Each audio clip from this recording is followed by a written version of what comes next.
ಇಲ್ಲ, ನಮ್ಮ ತಂದೆ ಬಂದು assistant director, veterinary doctor, retired. ಅಂದರೆ 5 ವೆಟರ್ನರಿ ಹಾಸ್ಪಿಟ್ಲು ನಮ್ಮ ಅಪ್ಪನ ಕೈ ಕೆಳಗಿರೋದು. ಅಂದರೆ ಅಷ್ಟು ದೊಡ್ಡ ಪೋಸ್ಟಲ್ಲಿ ಇದ್ದರು.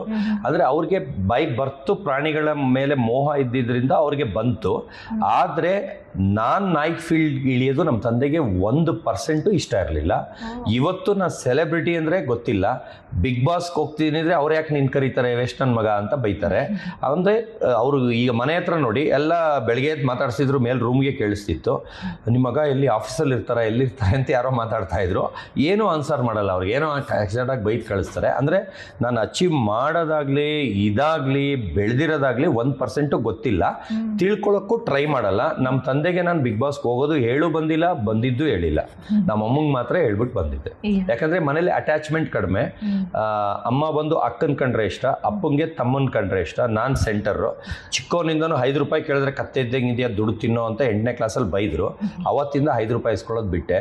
10ನೇ ಕ್ಲಾಸಲ್ಲಿ 1 ಡೇಗೆ 10,000 ದುಡಿತಿದ್ದೆ, 1 ಡೇಗೆ 10,000 ಖರ್ಚು ಮಾಡ್ತಿದ್ದೆ. ಯಾಕಂದರೆ ತಿರ್ಗಾ ನಾಳೆ 10 ಬರುತ್ತೆ ಅನ್ನೋ ಗ್ಯಾರಂಟಿ. ನಾನು ದುಡ್ಡು ಕೂಡಾಕ ಮನುಷ್ಯನೇ ಅಲ್ಲ. ಒಂದು ದುಡ್ಡು ಬಂತ ಒಂದು ನಾಯಿ ತಗೋ, ಒಂದು ಅದರಿಂದ ಸಂಪಾದನೆ ಆಗಿ ದುಡ್ಡು ಬಂತ ಇನ್ನೊಂದು ನಾಯಿ ತಗೋ. ಎಲ್ಲರೂ ಆಸ್ತಿ, ಸೈಟು, ಮನೆ, ಕಾರು, ಮೊಬೈಲು. ನಾನು iPhone 11 ಇಟ್ಕೊಂಡಿದ್ದೀನಿ. ನನಗೆ ಗಿಫ್ಟ್ಗಳು ಬರುತ್ತೆ, ಹೈ ಎಂಡ್ ಫೋನ್ಸ್. ಈಗ ವಂಡರ್ ಡೈಮಂಡ್ಸ್ ಅಂತ ಅವರೆಲ್ಲ high end phone 14 Max pro ಎಲ್ಲ ಕೊಟ್ಟರು. ಅದನ್ನು ನನ್ನ ಮಗನಿಗೆ ಕೊಟ್ಟಿದ್ದೀನಿ. ಯಾಕಂದ್ರೆ ನನಗೆ ಆ ಶೋಕಿ ಇಲ್ಲ. ಅವ್ರು ಓದೋ ಹುಡುಗ ಶೋಕಿ ಮಾಡಲಿ ಅಂತ ನಾನೀಗ iPhone 11 ಅವ್ನು ಯೂಸ್ ಮಾಡ್ತಾ ಇದ್ದೆ, ಹಳೆ ಫೋನ್ ನಾನು ಯೂಸ್ ಮಾಡ್ತಾ ಇದ್ದೀನಿ. ಯಾಕಂದ್ರೆ ನನಗೆ ಆ ಶೋಕಿ ಇಲ್ಲ. ಆಮೇಲೆ ಆಸ್ತಿ ಮಾಡೋದಾಗಲಿ, ನಾನು ಇವತ್ತು ನೋಡೋನು. ಇವತ್ತು ರಾಯಲ್ ಆಗಿದ್ನ, ನಾಳೆ ಅದು ಏನಾಗುತ್ತೋ, ಸತ್ತೋಗ್ತೀನೋ, ಜೈಲಿಗೆ ಹೋಗ್ತೀನೋ, ಅದನ್ನು ನೋಡಲ್ಲ. ಇವತ್ತು ನನಗೆ ಏನು ಅನಿಸುತ್ತೆ ಅದು ಮಾಡ್ತೀನಿ. ಅವ್ರಿವ್ರ ಮಾತು ಕೇಳಲ್ಲ. ನಾನು ಮಾಡೋದಕ್ಕೆ ಹಿಂಗೆ ನುಗ್ತಾ ಇರ್ತೀನಿ. ಇವತ್ತು ವರ್ಲ್ಡ್ ನ್ಯೂಸ್ ಮಾಡಬೇಕಾ, 1 ರೂಪಾಯಿನ 1 ಕೋಟಿ ಮಾಡ್ತೀನಿ. ಒಂದು ಭಿಕ್ಷುಕನ್ನ 1 ನೈಟಲ್ಲಿ ವರ್ಲ್ಡ್ ನ್ಯೂಸ್ನಲ್ಲಿ ಅವನ್ನ ಸೆಲೆಬ್ರಿಟಿ ಮಾಡ್ಕೊಡ್ತೀನಿ. ಅದು ನನ್ನ ಕೆಪಾಸಿಟಿ. ಆ ಥರ ವರ್ಲ್ಡಲ್ಲಿ ನನ್ನ ಥರ ಕೆಪಾಸಿಟಿ ಯಾರಿಗೂ ಇಲ್ಲ ಅನ್ನೋದು ಚಾಲೆಂಜು ಮಾಡ್ತೀನಿ. ಅದರಿಂದ ಈಗ ದೊಡ್ಡ 7 ಸ್ಟಾರ್ ಹೋಟೆಲ್ ಅವರು ಇದೊಂದು ಹೇಳ್ಬಿಡ್ತೀನಿ. ನಾನು ಬಿಗ್ ಬಾಸ್ಗೆ ಹೋಗ ಹಿಂದಿನ ದಿವಸ 27ನೇ ತಾರೀಕು ನನಗೆ ಆಂಧ್ರ ಅಲ್ಲಿ 7 ಸ್ಟಾರ್ ಹೋಟೆಲ್ ಒಂದು 100ಗಿಂತ ಜಾಸ್ತಿ ಎಕರೆಯಲ್ಲಿ ಕಟ್ಟಿರ್ತಾರೆ. ಇಲ್ಲಿ ಲೀಲಾ ಪ್ಯಾಲೇಸ್ಗಿಂತ ರಿಚ್ ಆಗಿರುತ್ತೆ. ಅವರು 1 ತಿಂಗಳ ಹಿಂದೆಯಿಂದ ನನಗೆ ಮಾತುಕತೆ ಮಾಡಿರ್ತಾರೆ. ನನಗೆ 10 ಲಕ್ಷ, ನಾಯಿಗೆ 5 ಲಕ್ಷ, ಹೆಲಿಕಾಪ್ಟರ್ಗೆ 48 ಲಕ್ಷ, ಟೋಟಲ್ ಒಂದು 65 ಲಕ್ಷ ಹಿಂದೆ ಮುಂದೆ. ಹೆಲಿಕಾಪ್ಟರ್ ಬಂದು ನನಗೆ ಫ್ರೀ ಸಿಗುತ್ತೆ. ಏನಕ್ಕಂದರೆ ಬೇಕಾದ್ರೆ ಇವಾಗಲೂ ಬೇಕಾದ್ರೆ ಫೋನು ಕೊಡಿ, ಎತ್ತಿಲ್ಲ, ರಿಸೀವ್ ಮಾಡಿಲ್ಲ, ಬೆಳಗ್ಗೆ ಅವ್ರದ್ದು ಕಾಲ್ ಬಂದಿದೆ ಅಂದರೆ ಅವರು ಮೈ ಮೇಲೆ ಬಿದ್ದು ನನಗೆ ಕೊಡ್ತಾರೆ. ಏನು ಕಾರಣ ಅಂದರೆ ಆ ಬ್ರ್ಯಾಂಡು ಪ್ರಮೋಷನ್ ಅವ್ರಿಗಾಗಿಲ್ಲ. ನಂದು ಡಾಗ್ ಲಾಂಚ್ಗೆ ಅವ್ರು ಹೆಲಿಕಾಪ್ಟರ್ ಯೂಸ್ ಮಾಡಿದ್ರೆ ಅದ್ರಲ್ಲಿ ಯೂಸ್ ಆಗಿದ್ದು ಅವ್ರದ್ದೇ ಹೆಲಿಕಾಪ್ಟರ್ ಅಂತ ಅವರು 1 ನೈಟಲ್ಲಿ ವರ್ಲ್ಡ್ ನ್ಯೂಸಲ್ಲಿ ಬಂದು ಅವ್ರದ್ದು ಪ್ರಮೋಷನ್ ಅವ್ರಿಗೆ ಸಿಗುತ್ತೆ. ಅದರಿಂದ 3 ದಿನ ಫ್ರೀ ಕೊಡ್ತಾರೆ. ನಾನು ಚಾಲೆಂಜ್ ಮಾಡ್ತೀನಿ, ಎಂಥ ಹೀರೋಯಿನ್ ಆಗಲಿ, ಮಿನಿಸ್ಟರ್ ಆಗಲಿ, ಸ್ವಾಮೀಜಿ ಆಗಲಿ, ಅವರು ಪೇ ಮಾಡಿ ಹೆಲಿಕಾಪ್ಟರ್ ಬಾಡಿಗೆಗೆ ತಗೋಬೇಕು ಹೊರತು ಅವ್ರಿಗೆ ಫ್ರೀ ಸಿಗಲ್ಲ. ನನಗೆ ಹೆಲಿಕಾಪ್ಟರ್ ಫ್ರೀ ಸಿಗುತ್ತೆ.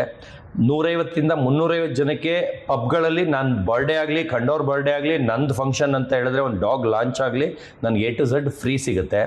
10 ಫೀಟ್ ಕೇಕು ಒಂದು ಹೀರೋಯಿನ್ ಆಗಲಿ, ಮಿನಿಸ್ಟ್ರ್ ಮಗಳಾಗಲಿ, ಮಗ ಆಗಲಿ ಕಟ್ ಮಾಡಿರಲ್ಲ ಅವ್ರ ಬರ್ಡೇಗೆ 10 ಫೀಟ್ ಕೇಕ್ 2.5 ಲಕ್ಷ ರೂಪಾಯಿದು ಫ್ರೀ ಸಿಗುತ್ತೆ. ಡೆಕೋರೇಷನ್ ಫ್ರೀ ಸಿಗುತ್ತೆ.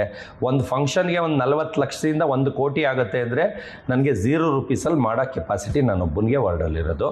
ಇವಾಗ 100 ಕೋಟಿ ನಾಯಿ ಲಾಂಚು ಬಿಗ್ ಬಾಸ್ ಪ್ರೋಮೋ ಶೂಟಲ್ಲಿ ಆಗಬೇಕಿತ್ತು.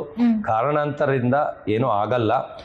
ಅದ್ರದ್ದು ಫಸ್ಟ್ ಡೇ ವರ್ಲ್ಡ್ ನ್ಯೂಸ್ ಮಾಡ್ತೀನಿ ಅಂತ ಎಲ್ಲರ ಹತ್ರ ಚಾಲೆಂಜ್ ಮಾಡಿರ್ತೀನಿ. ಇವಾಗ ಎಲ್ಲರೂ ಆಡ್ಕೊತಾ ಇದ್ದಾರೆ. ಏನಕ್ಕೆ ಅಂದರೆ ಅಲ್ಲಿ ಪ್ರೋಮೋ ಶೂಟಲ್ಲಿ ನಾಯಿ ಬರಲಿಲ್ಲ, ಆ ಕಾರಣದಿಂದ ಆಗಲಿಲ್ಲ. ಆದರೆ ನಾನು ನೆಕ್ಸ್ಟ್ ಮಂತ್ ನವಂಬರ್ 5ಕ್ಕೆ ಅದನ್ನು ಲಾಂಚ್ ಮಾಡ್ತಾ ಇದ್ದೀನಿ. 1000 ಜನ ಕರೆಸ್ತಾ ಇದ್ದೀನಿ. ಎಲ್ಲರಿಗೂ ಮಟನ್, ಚಿಕನ್ನು, ಬೀಗ್ರೂಟ್ ಆ ಥರ ಒಂದು ಮದುವೆಯಲ್ಲಿ ಫಂಕ್ಷನಲ್ಲಿ ಎಷ್ಟು ಜನ ಬರ್ತಾರೆ ಆ ಥರ 100 ಜನ ಸೆಲೆಬ್ರಿಟೀಸು, ಮಿನಿಸ್ಟ್ರುಗಳು, ಸ್ವಾಮೀಜಿಗಳು, ಅದರಲ್ಲಿ CM, DCM ಎಲ್ಲರೂ ಬರ್ತಾ ಇದ್ದಾರೆ. ಅಷ್ಟು ದೊಡ್ಡ ವೇದಿಕೆಯಲ್ಲಿ ನನ್ನ ನಾಯಿನ ಲಾಂಚ್ ಮಾಡ್ತಾ ಇದ್ದೀನಿ. ಇದು 1.5 ಕೋಟಿಗಿಂತ ಇನ್ನೂ ದೊಡ್ಡ ಬಜೆಟ್ ಪ್ರಾಜೆಕ್ಟು. ನಾನು 0 ರೂಪೀಸಲ್ಲಿ ಮಾಡ್ತಾ ಇದ್ದೀನಿ. ಇದು ನನ್ನ ಕೆಪಾಸಿಟಿ.